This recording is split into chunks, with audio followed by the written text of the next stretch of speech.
Do do do do do do do do do do do do. No no no no no no no no no no no no no no.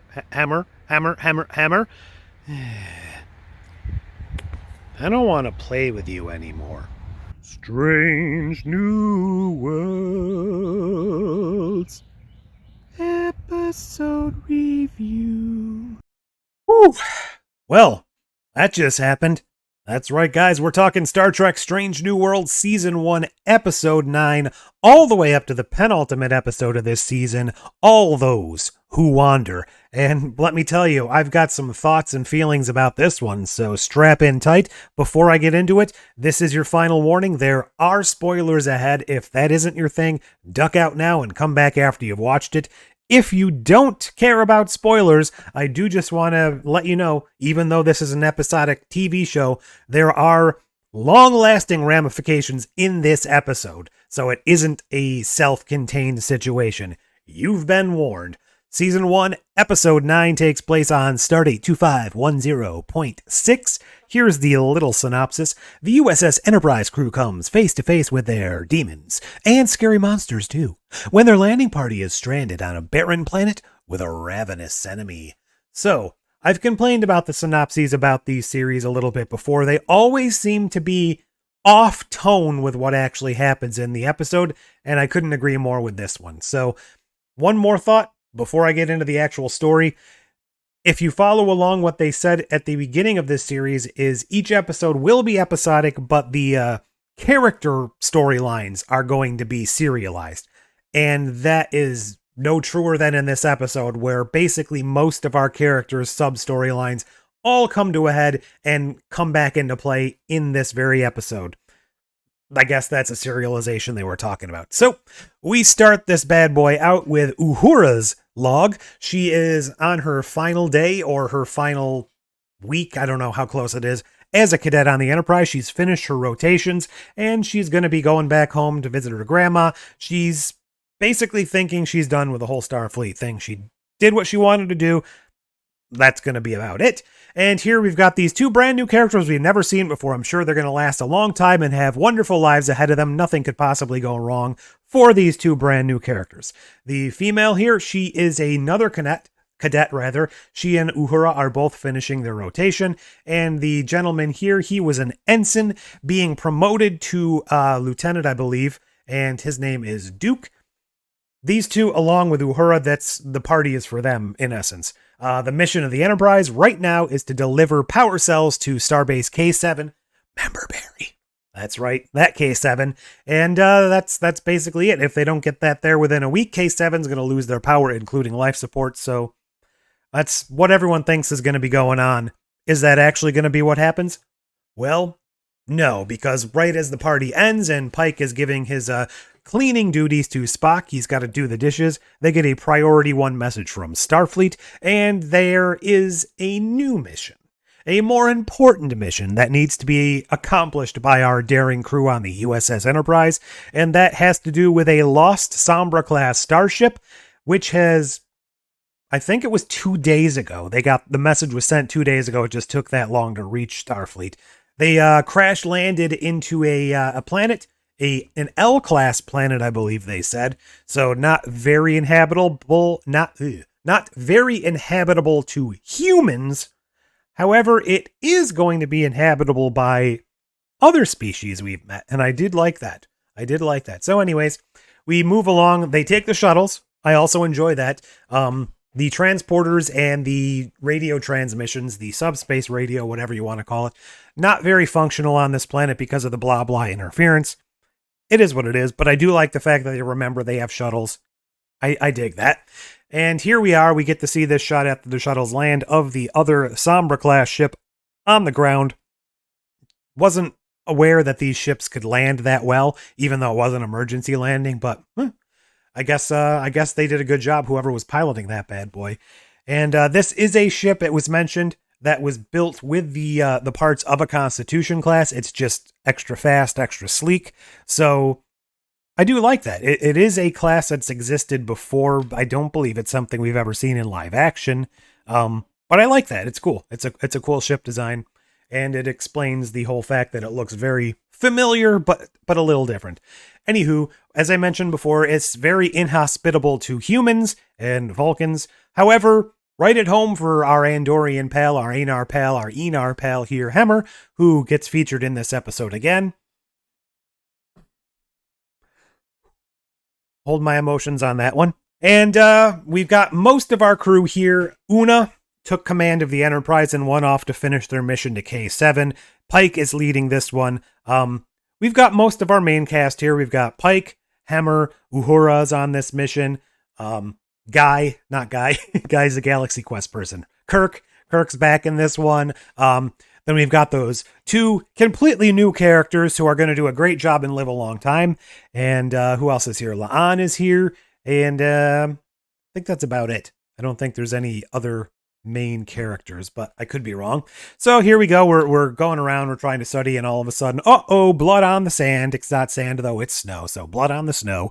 That can't be good. Something different must be going on than just an emergency landing. Where is the crew? They found some dead crew out in the cold, but where's the rest of them? I think they said the ship had 99.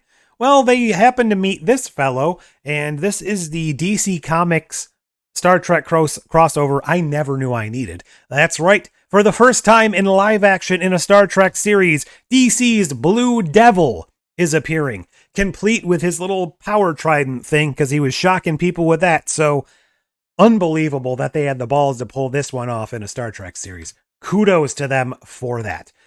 Anyways, after meeting this guy who the Universal Translator does not work for, as well as a young human girl, and reviewing the captain's log from this ship, by the way, Mbenga found the captain dead, along with some other crew members, so we can't talk to this captain who was a female, I don't remember her name, in person, so she is dead. We have her log, and she said that they had picked up 3 travelers, 3... I wanted to say escape artists. That's not it. 3 people who had seemingly escaped a bad situation. One of them was a human girl. One of them was the Blue Devil here. And the third one was an Orion female. The Orion female is already dead. And they explain what happened here. She had been infested with Gorn eggs. So, coming back to La'an, her traumatic backstory coming back into play. She was a last survivor from a Gorn colony, infected. She wasn't infected with eggs, but she knows this whole deal. So, that's her backstory coming into play. Second backstory coming into play almost at the same time right here, Mbenga. And, oh boy, did I see this one coming, and they went full force right into it.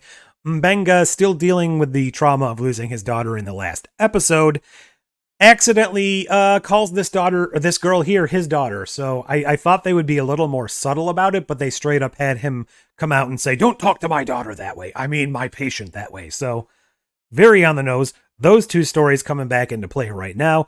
The other 2 backstories that are really, really going to be coming into play here are Uhura and Spock. I guess I could say Hemmer's backstory also comes into play, but he really doesn't have much. It's just that backstory that he kind of had in that one episode with Uhura and himself, that they're a little back and forth with each other, that comes back into play here, but not so much his personal history.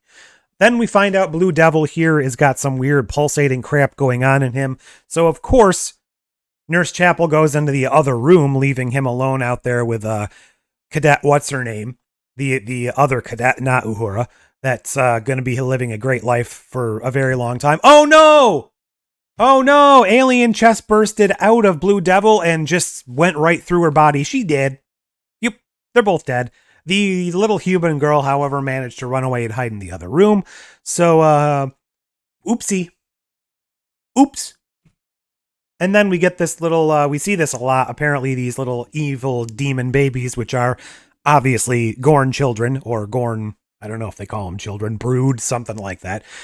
We get this whole alien/predator type thing that they basically try to do the rest of the episode, with their little infrared vision or whatever you want to call this here. Chapel manages to hop up on the bio bed and put down an emergency force field so the thing can't get to her, quick thinking. Anyways, cut back to Duke here. He injured his arm. They were trying to help his arm, and suddenly Gorn come out of nowhere and drag him off. He dead too. Our two brand new characters, they both dead. Didn't see that coming at all. Wasn't telegraphed at all. I thought they were going to live and be very famous crew members for the rest of their tenure. Oh, well. Anyways, now we get the Spock part of the callback story where Spock says something along the lines of how the Gorn being evolved the way they are is impressive. Kirk isn't having that. He's like, your cold, dead Vulcan heart, those pointy ears of yours, can't you feel anything in there? Call back to the fact that he's trying to deal with his half human, half Vulcan side.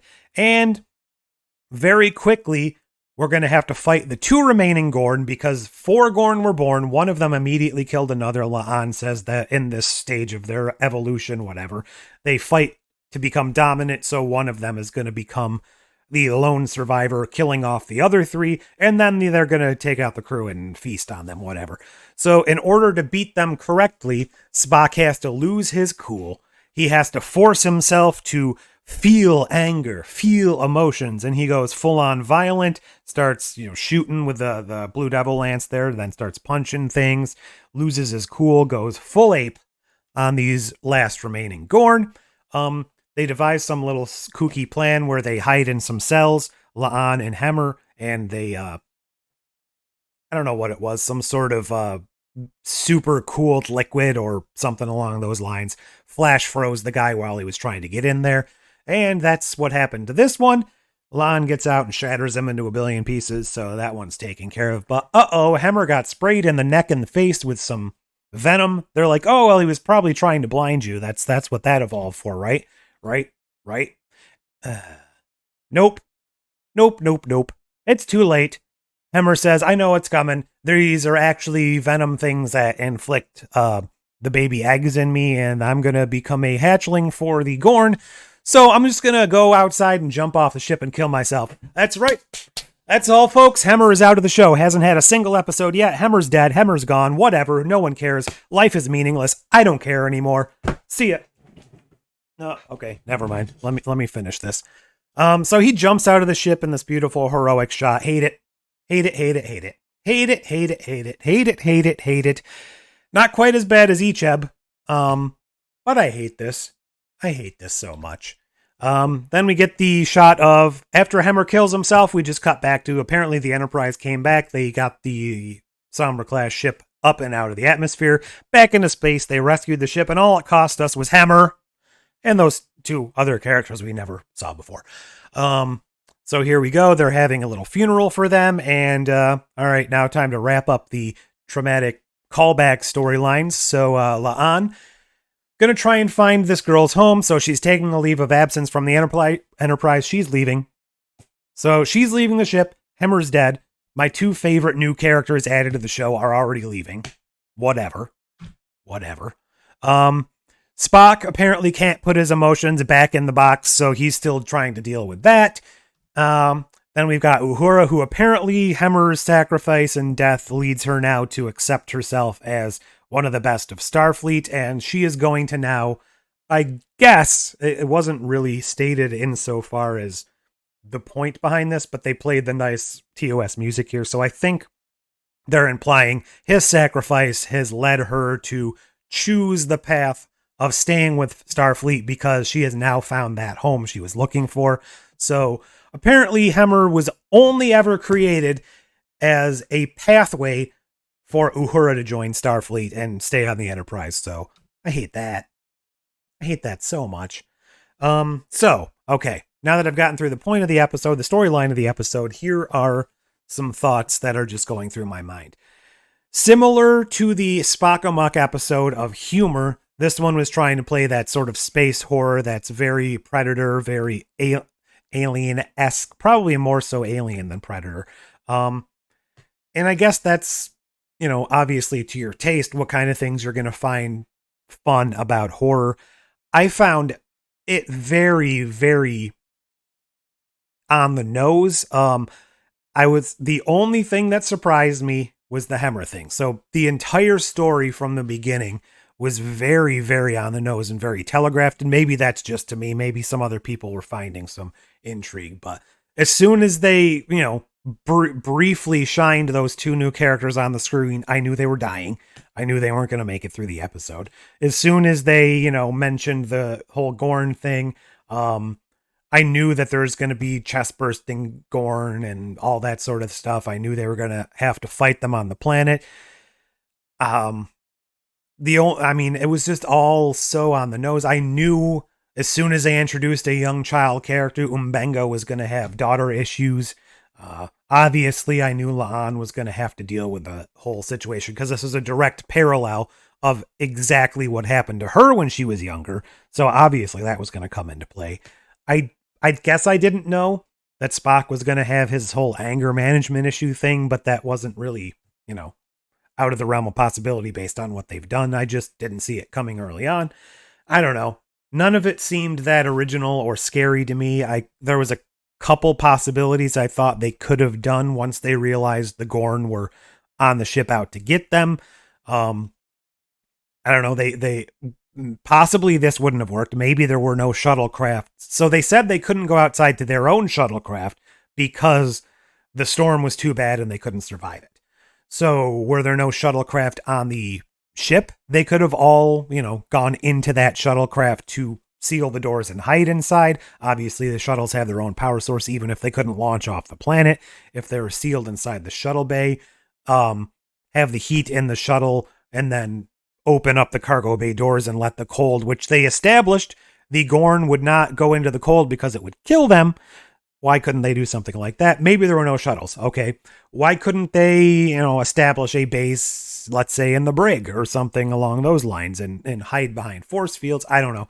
Seems like there could have been a couple more possibilities than what they went with, but in the end, I guess that doesn't really matter. Also, I don't know. Maybe the transporters weren't working well enough to do this, but why couldn't Umbenga have put what's his name, Hemmer in suspended animation like he just did with his daughter until they could find a way to remove the eggs? If they couldn't get the eggs working fast enough, or the medical reason to get the eggs out fast enough, put him in suspended transporter pattern buffer. I know they said they couldn't transport off the planet, but why they couldn't transport somebody just in the emergency sickbay transporter, a regular transporter, and keep them in the pattern buffer, at least in the short term, to try and figure something out. I don't know. I could also see a possibility of, while they're in the pattern buffer, coming up with a way to reinitialize the pattern without the Gorn eggs, but I guess they needed Hemmer to die for some reason. I don't know freaking why. I thought he was a main character. I was very much looking forward to him because he was kind of my favorite new character. So that's probably the worst thing they've done this entire season. That might be affecting my whole thoughts for the episode, but I'm still very upset about it. Also, they established at least 2 times in this episode, and from prior history, we know Andoria is kind of basically this similar type of wintry planet. I thought the whole point of establishing that was so he could go outside at the end and he could survive in the cold, but the eggs inside him wouldn't because he was naturally born in this Arctic frigid land and they're cold-blooded lizards and they would just die inside of him. I thought that was the whole point of what they were establishing, but no. And even if they're trying to say, well, we could come back maybe later and find him alive, he jumped out of a freaking starship off a cliff. So I don't think that's going to be happening. I don't know. Unless they try to retcon something and have Red Angel Michael Burnham fly in and, whoop, catch him as he falls or something, which I would also hate. I guess we're done with Hemmer. And that's kind of ruining everything for me right now. The episode, I guess, isn't terrible if you're into that sort of sci-fi horror alien-esque sort of thing, but I just found it kind of predictable and boring, to be honest. Just kind of paint by numbers, I guess I should say.